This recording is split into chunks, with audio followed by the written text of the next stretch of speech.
Hello everyone. Hello. Welcome to Fishburners live stream, and I believe it is episode 39. I'm Jonathan Chak, and I'm here with Elizabeth Kaelin. Hi. This is our third episode specifically on MVP Ventures, which we talked about several things of the grant program itself. We went through the EOI form, and perhaps we can just chat a little bit more about other aspects of the grant program, random questions that we've been hearing from other founders. But before we dive in, let's hear the sponsor's message.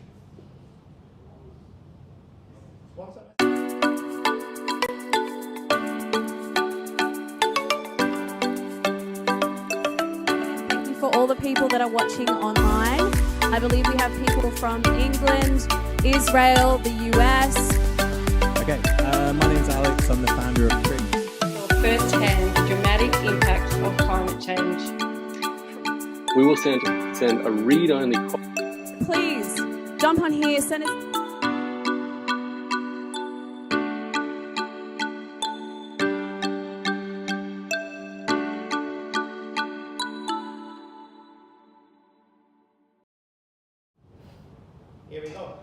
Welcome back.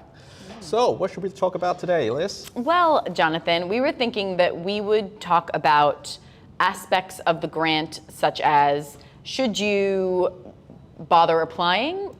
What can you expect in terms of the outcome? What are your chances? Those sorts of things. That's a common question. Should I waste my time in putting in an application? Yes. What are your views? So I think it's the wrong attitude. I think, your time is valuable, is how I would look at it. So it wouldn't necessarily be a waste of time to apply for the grant. And one of the things that we learned as being commercialization facilitators for the Accelerating Commercialization Grant is how valuable the process can be in actually applying for the money. Very true, very true. So one of the things that grants are valuable for, grant applications, I would say, is that they force you to really think about what it is that you want to do and what your unique value proposition is in relation to a specific question. So the last session we talked about, what makes you innovative, and we talked a little bit about competition in market. Those questions are extremely important for you to be able to articulate in a concise manner, and it's extremely difficult to do for a lot of the founders that we see. I would say that when I was a founder, I absolutely struggled with this because you're doing it all the time. You're in it all the time. So I think your time is valuable. The application process can also be valuable when it comes to, solidifying what your unique value proposition is and why you are specifically innovative as related to this grant. So there is value in just going for it anyway. However, you might not get the money. Well, I agree with your first comment, Liz. That's not the right attitude. Yeah. It's almost the same as asking, hey, is it worthwhile putting together a pitch deck and meet with 200 angel investors and meeting every single VC in the country? Is it a waste of time? And 95% or even more than that, the companies that pitch with VCs don't get the money. Yeah. Is it a waste of time?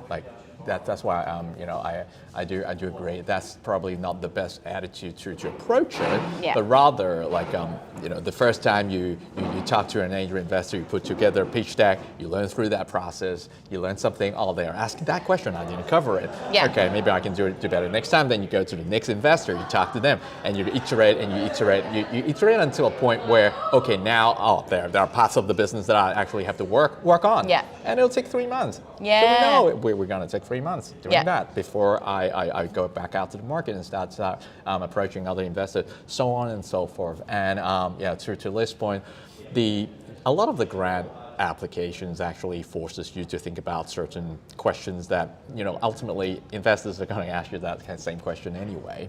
So that's a very good exercise from my experience working with other clients. Yeah. So I think that is, it is advantageous for founders, I think, to also look at the exercise not as free money.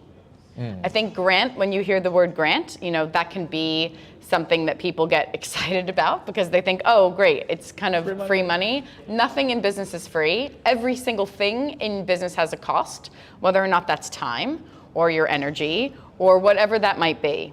So I think, it's ultimately your decision as to whether or not you believe that it is the best use of your time to apply for this grant.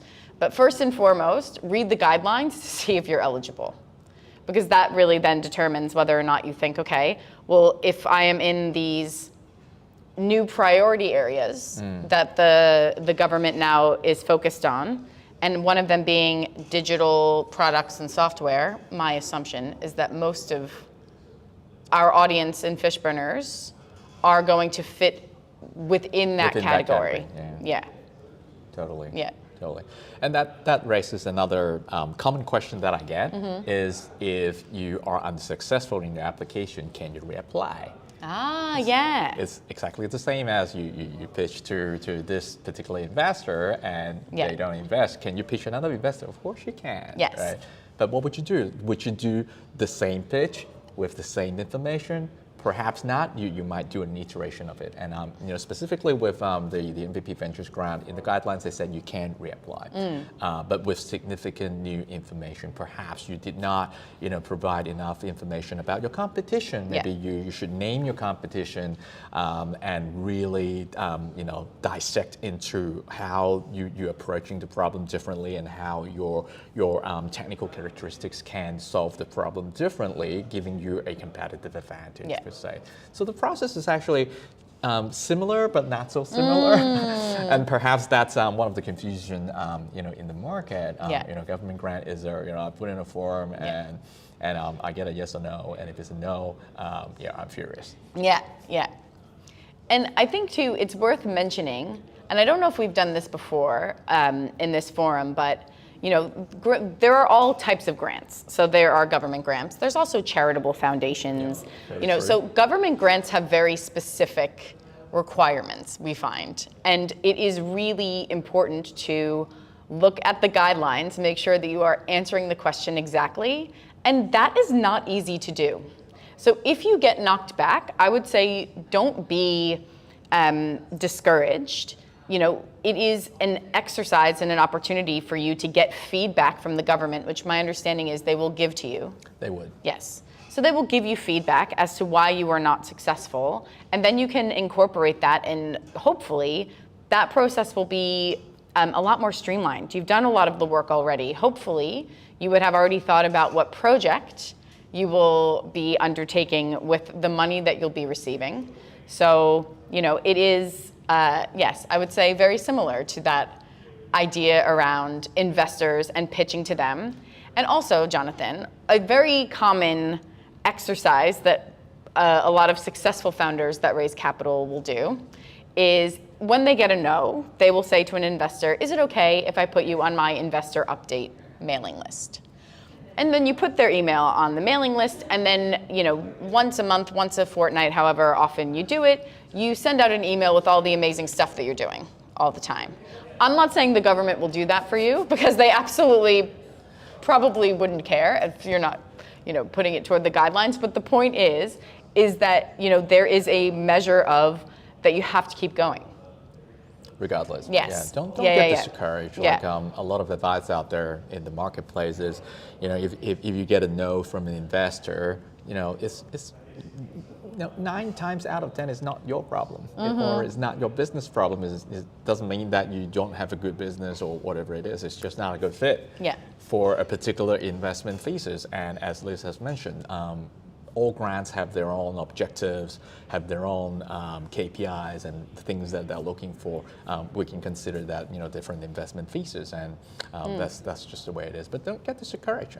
If this is not for you, then try other means of funding. after all, it's all part of that capital raising exercise. Yeah. So Jonathan, I have a question for you. So what if you get feedback from the government on your application and you don't agree with it? You think they're wrong? I've pitched to a lot of investors, and most of the feedback I don't agree with. Yeah. It's the same, right? Yeah. You don't need to be agreed upon to keep going with your business and doing what you think is right, right? If certain things needs to be clarified or whatever it is to get the money, then that's just part of their what a founder's responsibility is to do. Right? If an investor doesn't understand what you're doing, that's your problem. Yeah. You can make it work. Perhaps you have missed some information. Perhaps you didn't communicate it in the right way, or I don't know, like too many circumstances or too many factors that can affect that. Yeah. But keep going. Yeah. And I would say maybe you're right. Maybe they are wrong. You still don't have the money. So your job as the founder is to get that money in the bank. So it is framing the information in such a way that it is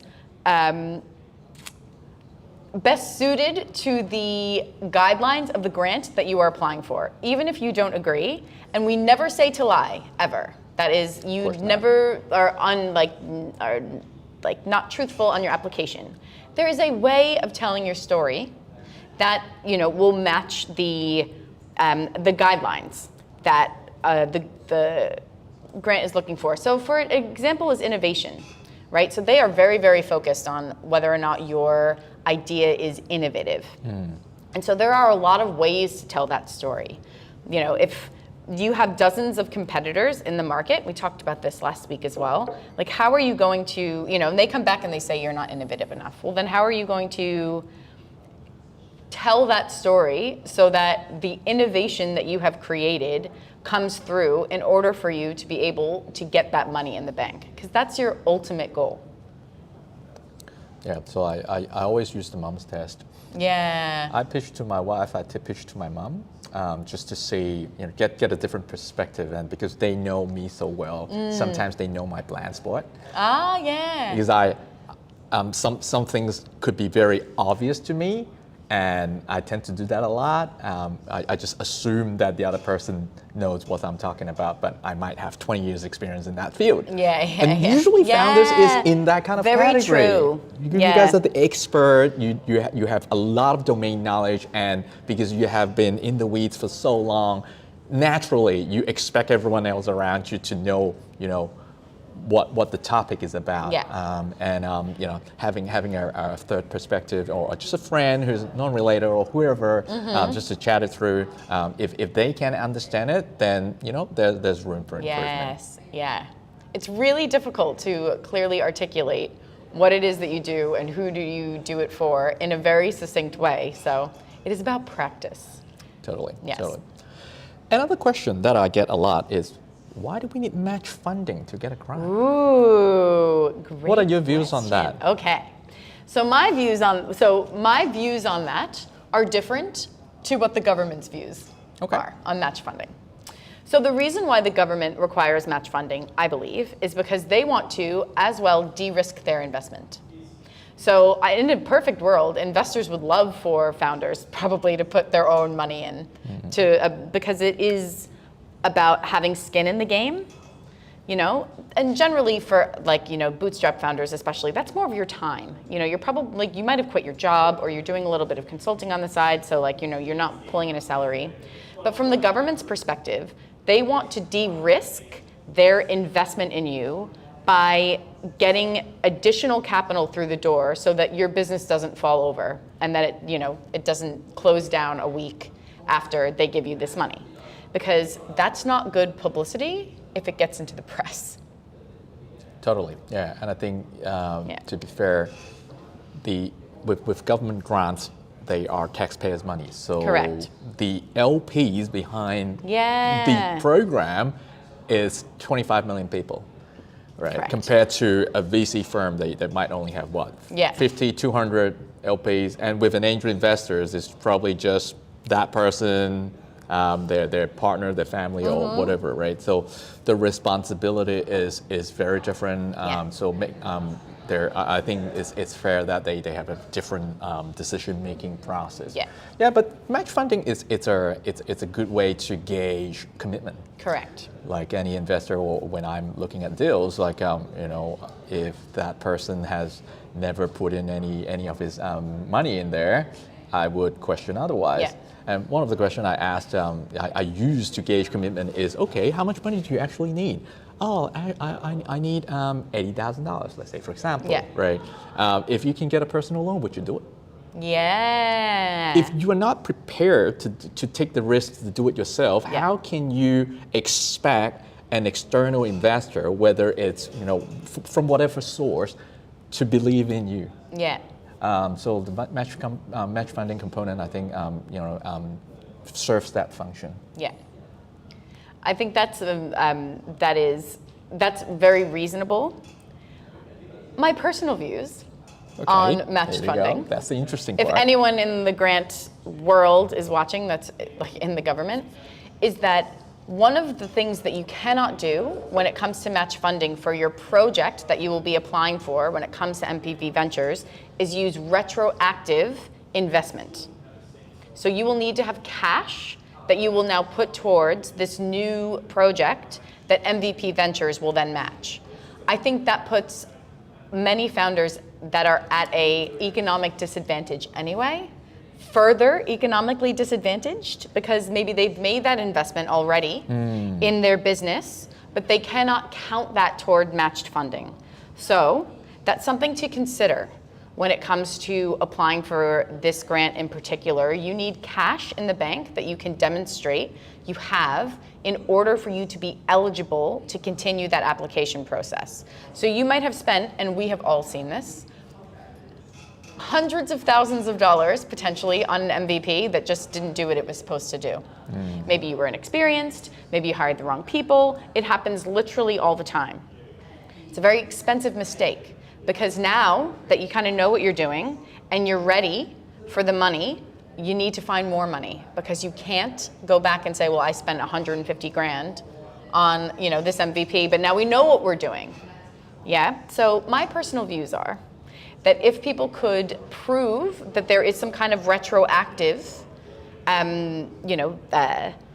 clause, particularly for maybe like disadvantaged groups, like women or First Nations entrepreneurs, I think potentially there could be concessions. That gets very political very quickly. But you asked my views, so of course, I told you. Of course. We always appreciate the views. That's why I like chatting with you. Yeah. Okay. How about we take a slight break and look at a sponsor's message.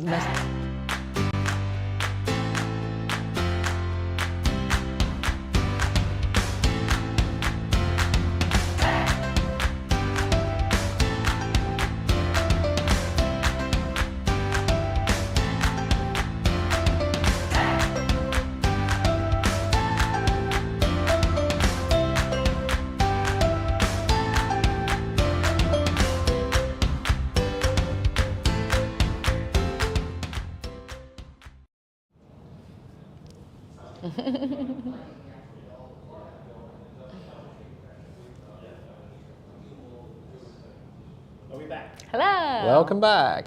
Yes, we're back. We are back. Right. Okay. The other question that I always get is, now that I've put in the application, what should I expect? Yeah. Timing-wise, other expectations, because there are some very real problems. Like I have a business to run. Of course. I have to keep going. Yeah. And I have to pay the bills. And as a founder, how would you kind of what kind of headspace would you would set for yourself to kind of tackle that problem? Yeah. So with this grant in particular, we're actually quite fortunate, because the department has done a very good job of explaining in terms of business days from submission how many days you can expect to wait. That doesn't happen all of the time. in some grant programs. You know, they might give you like a ballpark, you know, you might hear like 6 to 8 weeks out, but you know, there's no like definitive timeline. This grant is actually quite definitive. So they say, okay, you put your you know, expression of interest in, and I don't remember the dates off the top of my head, but let's just say it's 21 business days. 15 business 15 days. business days, yeah. And then you will hear the outcome. Even when you ask for, when they give you feedback or when you ask for feedback, they generally give you a time frame in which you can expect to hear back from them. Within certain Yeah, days. within certain times. Yeah. So they have like Yeah. like service level agreements, you would call them, like an SLA, right? So I think you can actually quite reasonably like map out when you're going to hear back if you're doing things like planning your cash flow, which I think it's good to do, even knowing that, you know, the outcome is never guaranteed.